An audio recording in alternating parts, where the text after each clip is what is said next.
अस्सलाम वालेकुम dear students, मैं हूं नासिर अब्बास, आपका फिजिक्स टीचर। आज हम पढ़ेंगे चैप्टर नंबर 4 का एक लॉन्ग क्वेश्चन और इसमें से शॉर्ट भी आ सकते हैं। वो है इक्विलिब्रियम। इक्विलिब्रियम का मतलब क्या होता है? इसको हम उर्दू में ये कहते हैं कि तवाज़न। जैसे बच्चे आपने लाइफ में किसी गाड़ी में सफ़र करते हुए जब आप गाड़ी के अंदर खड़े होते हैं तो कभी भी आप पाँव को साथ मिला के खड़े नहीं होते, बल्कि क्या करते हैं, चलती हुई बस में आप हमेशा पाँव को फैला के खड़े होते हैं। तो इसका सारा पर्पस क्या होता है? बैलेंस करना, दोनों लेग्स पे इक्वल लोड करना। और इसमें एक और चीज़ भी है कि जो सेंटर ऑफ ग्रेविटी है, जो नेवल पॉइंट होता है आपका, सेंटर ऑफ ग्रेविटी जो आपने पाँव फैलाए हुए हैं, ये इनके बीच में ये बेस लाइन होती है। अगर नेवल पॉइंट, जैसे मैं खड़ा हूँ, पाँव फैलाए हुए हैं, ऐसे ये पोजीशन है, तो मेरी जो सेंटर ऑफ ग्रेविटी की लाइन है, अगर बेस लाइन में से पास कर रही है तो मैं इक्विलिब्रियम में हूँ। अगर इससे आउट जाएगी, जैसे कि मैं अभी थोड़ा सा ऐसे मूव करूँ, तो जो naval point centre of gravity है बॉडी का, वो इस बेस लाइन को क्रॉस करने की कोशिश करेगा, मीन यहाँ पे होगा, तो बॉडी का तवाज़ुन बिगड़ता हुआ नजर आएगा। जैसे ही ये लाइन क्रॉस होगी तो बॉडी है वो क्या होगी? इक्विलिब्रियम में नहीं रहेगी, अपना तवाज़ुन खो बैठेगी। तो इसलिए हम ये टॉपिक ऐसे नहीं पढ़ रहे, बल्कि इसका बहुत ज़्यादा रोल है हमारी डेली लाइफ में। जितनी भी गाड़ियाँ बनाई जाती हैं, उनकी जो बेस है वो हैवी रखी जाती है। हैवी बेस इसलिए रखी जाती है, उनका सेंटर ऑफ मास या सेंटर ऑफ ग्रेविटी लो किया जाता है।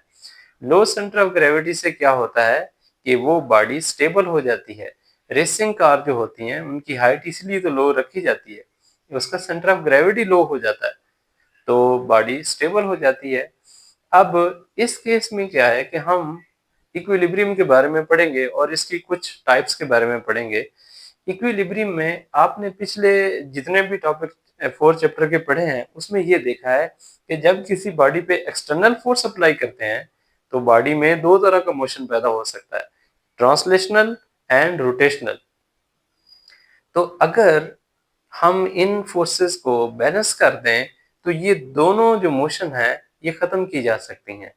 मतलब वो बॉडी इक्विलिब्रियम में आ गई, और इन फोर्सेस को जब बैलेंस किया जाएगा तो बॉडी पे नेट फोर्स जीरो हो जाएगी।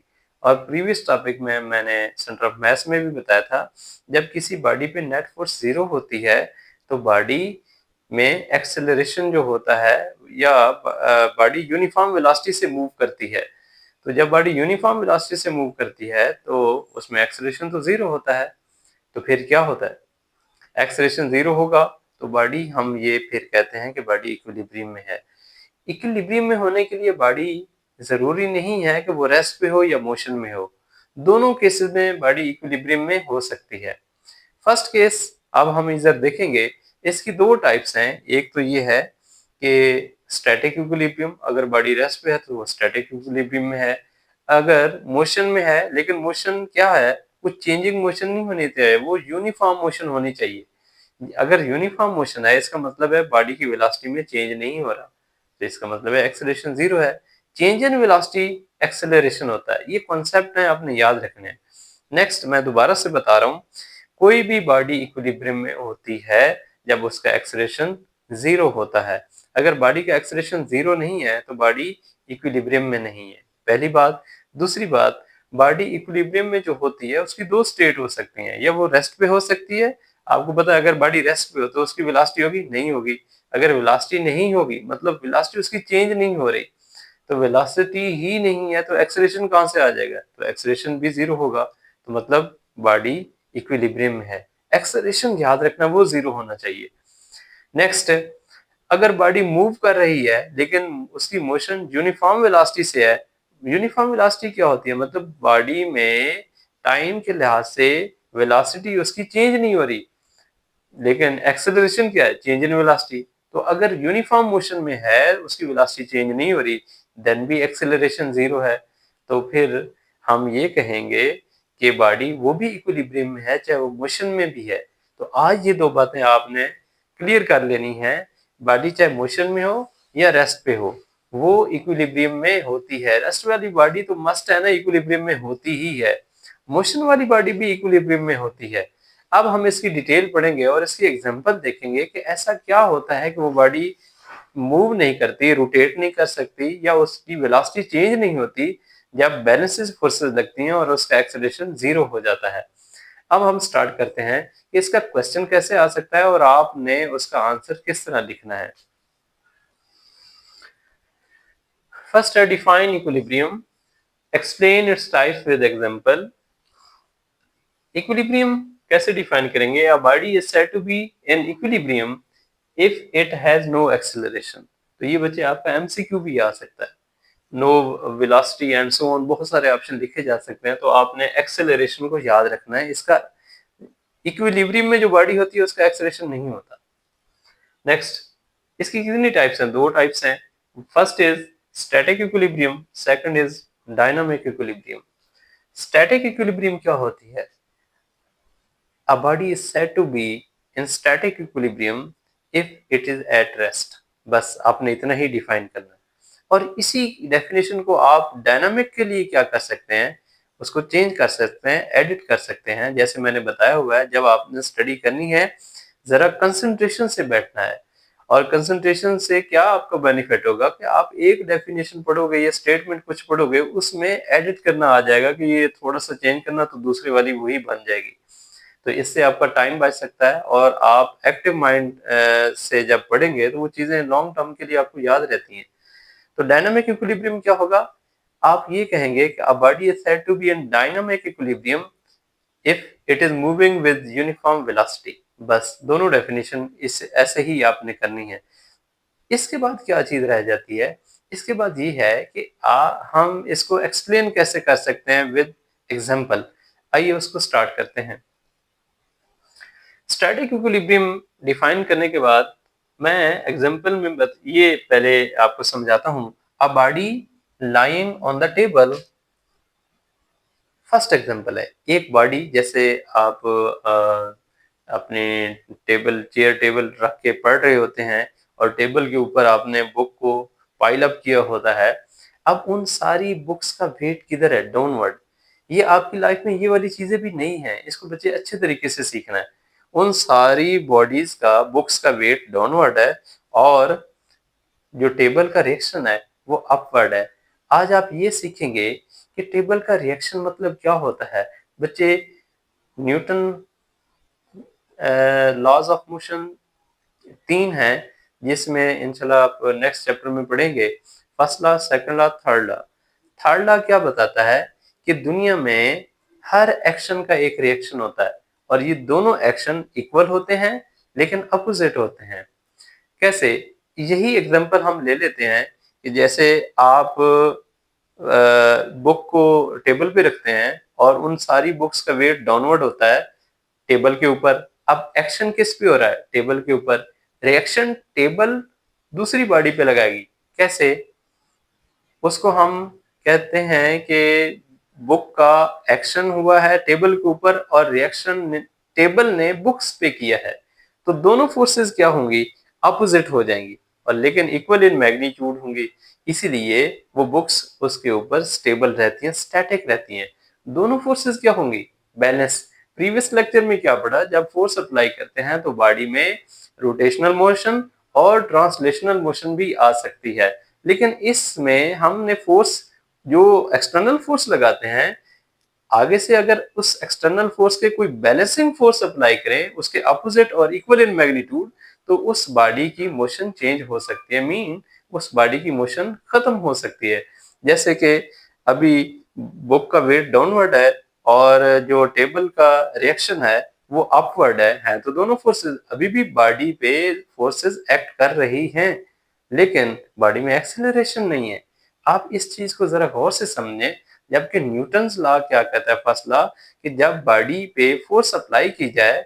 सेकंड लॉ क्या कहता है? सेकंड लॉ ये है कि जब बॉडी पे नेट फोर्स अप्लाई करें तो बॉडी में एक्सेलरेशन पैदा होता है। लेकिन हमने यहाँ पे क्या सीखा? बॉडीज पे अगर फोर्स अप्लाई भी हो रही हूँ फिर भी वो बॉडी एक्सेलरेशन नहीं रखती। लेकिन यहाँ पे समझना क्या है कि वो फोर्सेस हमेशा क्या होनी चाहिए? बैलेंस होनी चाहिए। आइए इसको सीखते हैं। लेट्स सपोज ये टेबल है और टेबल के ऊपर ये आपने बुक रखी हुई है। अब इसका वेट किधर है? डाउनवर्ड W, और इसका रिएक्शन किधर है? अपवर्ड। मैं उसको Fn से शो कर देता हूं।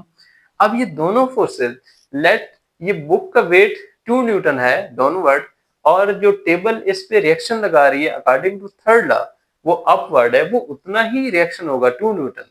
लेकिन इसमें फर्क इस बात का होगा कि ये दोनों अपोजिट होते हैं। तो ये दोनों फोर्सेस, वेट भी फोर्स है, ये याद रखना, साथ साथ चीजें ये आपको आनी चाहिए। वेट भी फोर्स है और ये जो नॉर्मल रिएक्शन होता है इसे नॉर्मल भी कहते हैं। नॉर्मल अपवर्ड, इसको हम आर से भी कभी शो करते हैं लेकिन इस केस में Fn से शो किया है। ये रिएक्शन अपवर्ड है। किसका रिएक्शन है? टेबल का रिएक्शन है Fn। W क्या है? बुक का वेट, वो एक्शन है डाउनवर्ड। तो ये दोनों बैलेंस हो जाएंगे तो बॉडी रेस्ट पे रहेगी। तो बॉडी रेस्ट पे है तो क्या इसमें एक्सेलरेशन होगा? नहीं होगा। तो देन हम क्या कह सकते हैं कि ये बॉडी स्टैटिक इक्विलिब्रियम में है। इसलिए हमने ये इसको लिख दिया, a book lying on table, weight of book Wx downward and the reaction of the table Fn is upward. Since book is at rest, so it has no acceleration. Mathematically इसको prove कर सकते हैं, Fn minus W equal to 0। अब ये जो equation लिखी गई है ये थोड़ा सा एक टॉपिक से पहले लिखी गई है, हमने कल टॉपिक इंशाल्लाह पढ़ना है, वो है फर्स्ट कंडीशन ऑफ इक्विलिब्रियम, उसमें ये चीज आएगी। लेकिन बस आपको ये याद रखना है कि दोनों फोर्सेस इक्वल हैं लेकिन अपोजिट इन रिएक्शन है। आप इसको ऐसे समझ सकते हैं, जैसे मैंने कहा है कि वेट डाउनवर्ड है 2 न्यूटन है, और नॉर्मल रिएक्शन या फोर्स जो अपवर्ड है, रिएक्शन ऑफ टेबल वो अपवर्ड है, वो भी 2 न्यूटन है। तो 2 न्यूटन माइनस 2 न्यूटन कितना होगा? 0, क्योंकि फोर्स का यूनिट न्यूटन होता है। इस वजह से ये वाली इक्वेशन सेटिस्फाई हो रही है और ये बॉडी स्टैटिक इक्विलिब्रियम में है। अगर मैं यहाँ पे कोई बैग, आप मेरे से मुलाकात करते हैं, स्कूल आते हैं और मेरे सामने खड़े होके आप बात कर रहे हैं और बैग आपके हाथ में है और बात कर रहे हैं, तो आप सोचें आप किस कंडीशन में है इन दोनों में से? स्टैटिक इक्विलिब्रियम में है या डायनामिक इक्विलिब्रियम में है? तो आप ये सोच रहे होंगे कि सर ये स्टैटिक इक्विलिब्रियम में होगी, क्योंकि बैग को जब आपने होल्ड किया हुआ है तो आपका जो बैग है उसका जो वेट है, उसके अंदर बुक्स हैं, वो डाउनवर्ड एक्ट कर रही हैं, जबकि आपके बाजू में, आर्म में जो फोर्स है जो आपने ऊपर अपवर्ड लगाई हुई है, ये टेंशन जो बाजू में है, टेंशन भी एक फोर्स है। तो ये दोनों इसी तरह का केस बनेगा, अपोजिट ईच अदर और equal in magnitude, so balance each other. तो अब जब फोर्सेस बैलेंस कर लें तो वो बॉडी में कोई भी मोशन पैदा नहीं करते, ना रोटेशनल मोशन ना ट्रांसलेशनल मोशन। रोटेशनल मोशन ऐसे जैसे रोटेट कर गई कोई बात, जैसे हम स्पैनर से कोई नट ओपन करते हैं, और ट्रांसलेशनल मोशन जैसे एक ट्रांसलेटरी मोशन मैंने आपको लास्ट टाइम समझाया, लीनियर मोशन जैसे होती है। आपकी गाड़ी के जो व्हील है जब वो मूव करता है वो तो ऐसे ऐसे मूव कर रहा है, ये रोटेशनल मोशन है। क्या गाड़ी आगे नहीं जाती? आप देखते नहीं है, स्ट्रेट लाइन डिस्टेंस भी कवर हो जाता है। तो दो तरह के उसके पास मोशन है, एक रोटेशनल है और एक ट्रांसलेशनल है। नेक्स्ट, तो जो ऐसा शख्स जो बैग होल्ड करके खड़ा है तो वो भी स्टैटिक इक्विलिब्रियम में है, क्योंकि फोर्सेस बैलेंस हो गई और फिर नेट फोर्स 0 है। तो नेट फोर्स 0 होने की वजह से बॉडी में एक्सेलरेशन 0 होगा, तो इसका मतलब वो भी इक्विलिब्रियम है। कौन सी? Static equilibrium. Next, electric bulb hanging with ceiling of the room. जो जो कमरा होता है उसकी छत के साथ अगर ट्यूब लाइट्स हैं या बल्ब हैं वो हैंग किए जाते हैं, उनमें भी क्या, वो भी स्टैटिक इक्विलिब्रियम में होते हैं, क्योंकि जिस स्ट्रिंग से उनको हैंग किया जाएगा तो उनमें टेंशन अपवर्ड होगी और बल्ब का वेट क्या होगा? डाउनवर्ड। कुछ इस तरह से कंडीशन होगी कि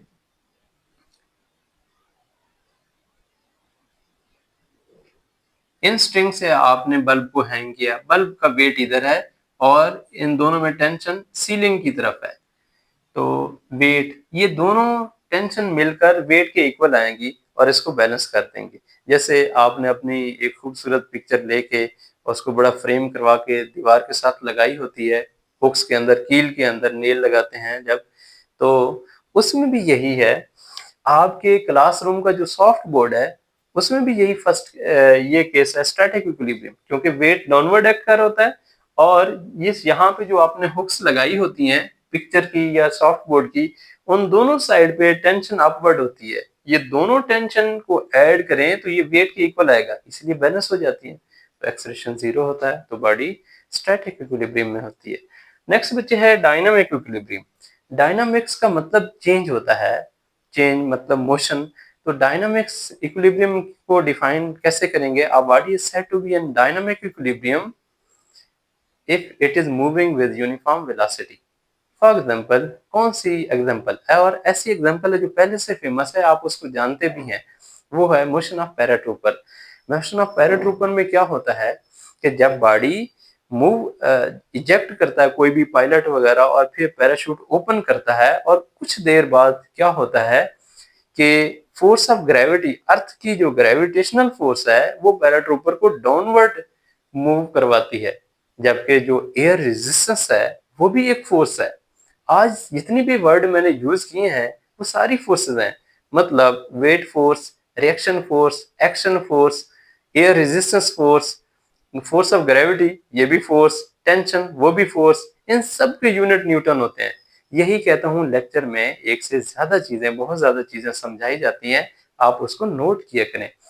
तो पैराट्रूपर में क्या होगा कि जब ये इजेक्ट करेगा कुछ देर बाद पैराशूट जब ओपन हो जाएगा तो फोर्स ऑफ ग्रेविटी की वजह से ये डाउन आएगा, मतलब पैराट्रूपर पे फोर्स ऑफ ग्रेविटी पैराशूट पे डाउनवर्ड एक्ट करेगी, एयर रेजिस्टेंस किधर करेगी? अपवर्ड एक्ट करेगी, तो एक्शन और रिएक्शन हो गए। तो ये दोनों forces according to third law equal होती हैं और एक दूसरे को बैलेंस करती हैं, तो इसका मतलब है नेट फोर्स क्या हो गई? 0। तो नेट फोर्स 0 हो गई, तो नेट फोर्स तो किसी बॉडी में एक्सेलरेशन पैदा करती है अकॉर्डिंग टू सेकंड लॉ, लेकिन यहाँ पे तो नेट फोर्स 0 है। अगर नेट फोर्स 0 है तो फिर एक्सेलरेशन क्या होगा? वो भी 0 होगा। आप सेकंड लॉ इंशाल्लाह पढ़ने वाले हैं नेक्स्ट चैप्टर में, वो होता है F is equal to M A. जब ये क्या है, नेट फोर्स ये 0 हो गई, अब m को इसके नीचे ले आए, ये मैंने लास्ट टॉपिक में क्या पढ़ाया, सम 0 ओवर समथिंग क्या होता है? 0। ये ले, इसको सही कर लेते हैं, तो अब देखें एक्सेलरेशन 0 हो गया। तो इंशाल्लाह नेक्स्ट भी इसको प्रूव करूंगा आगे आने वाले लेक्चर्स में। चीजें एकदम सारी तो नहीं ना समझाई जा सकती, with the passage of time होता है, तो इंशाल्लाह आप सीखेंगे। तो ये डायनामिक इक्विलिब्रियम में होता है, एयर रेजिस्टेंस अपवर्ड है और फोर्स ऑफ ग्रेविटी डाउनवर्ड है, दोनों फोर्सेस बैलेंस करेगी, बॉडी पे नेट फोर्स 0 हो गई। जब नेट फोर्स 0 है तो एक्सेलरेशन भी 0, इसलिए बॉडी स्टैटिक डायनामिक इक्विलिब्रियम में होगी। एक चीज ये बच्चे आपकी बुक में एक बनी हुई है फिगर, ये बीम है और इसको बैलेंस किया हुआ है, यहाँ पे हमने एक वेट हैंग कर दिया, वेट तो डाउनवर्ड एक्ट करेगा, और रस्सी यहाँ पे एक बांधी है स्ट्रिंग और इसको दीवार के साथ अटैच कर दिया, और ये जो बीम है ये भी दीवार के अंदर अटैच है। आप ऐसे समझे कि ये दीवार है और ये बीम है, और यहाँ से मैंने स्ट्रिंग ली, इधर ऐसे बांध दी और यहाँ पे कुछ वेट हैंग कर दिया। तो इसके बारे में पूछा हुआ कि ये कैसे बैलेंस हो गई है। वो इसलिए बच्चे, जब इस फ्री एंड पे, ये जो बीम का फ्री एंड है, इस पे फोर्स अप्लाई होगी, ये डाउनवर्ड एक्ट करेगा वेट। अब रिएक्शन क्या आएगा? रस्सी का, रोप का, ये इस डायरेक्शन में एक्ट करेगा, स्ट्रिंग का, टेंशन इसमें इस डायरेक्शन में होगी। लेकिन आप कहेंगे सर मैक्सिमम तो इधर फिर आनी चाहिए, वर्टिकल वेट जैसे इसका है, तो पता चलता है कि बैलेंस हो रही है। आप बच्चे इंशाल्लाह 4th चैप्टर में ये पढ़ेंगे कि जब किसी एंगल पे फोर्स एक्ट करती है तो उसको फोर्स को तोड़ दिया जाता है, रिजॉल्व हो जाती है एक्स में और वाई में। तो यहाँ पे कुछ फोर्स एक्ट करेगी और कुछ फोर्स इस साइड पे एक्ट करेगी, इनवर्ड टू द वॉल, तो ये फोर्स इसको बैलेंस करेगी। और दूसरा, ये फोर्सेस इस बीम में रोटेशन पैदा नहीं कर सकती। आप कहेंगे सर यहाँ पे वेट एक्ट करेगा तो ये बीम यूं आएगी, ऐसा नहीं होगा, तो ये इंटेंशन की वजह से बैलेंस हो जाएगी। तो आपको इस चीज से पता चल गया होगा कि रेजोल्यूशन ऑफ फोर्स जो आपने 4th चैप्टर में पढ़ा है, तो ये फोर्स क्या करेगी, इन वेट, इस वेट को बैलेंस कर देगी, टेंशन इधर और इनवर्ड भी एक टेंशन होगी इस बीम के, तो ये बीम बैलेंस रहेगी। तो उम्मीद करता हूँ कि आज के लेक्चर की आपको समझ आ गई होगी। जो भी आपकी क्यूरीज हैं मुझे कमेंट सेक्शन में लाजमी बताया करें, और इसको बच्चे आपने नीट एंड क्लीन इसके नोट्स कॉपी पे लिख लेने हैं और उसे याद करना है। इंशाल्लाह नेक्स्ट मुलाकात होगी, कंडीशन ऑफ इक्विलिब्रियम पढ़ेंगे। अल्लाह हाफिज।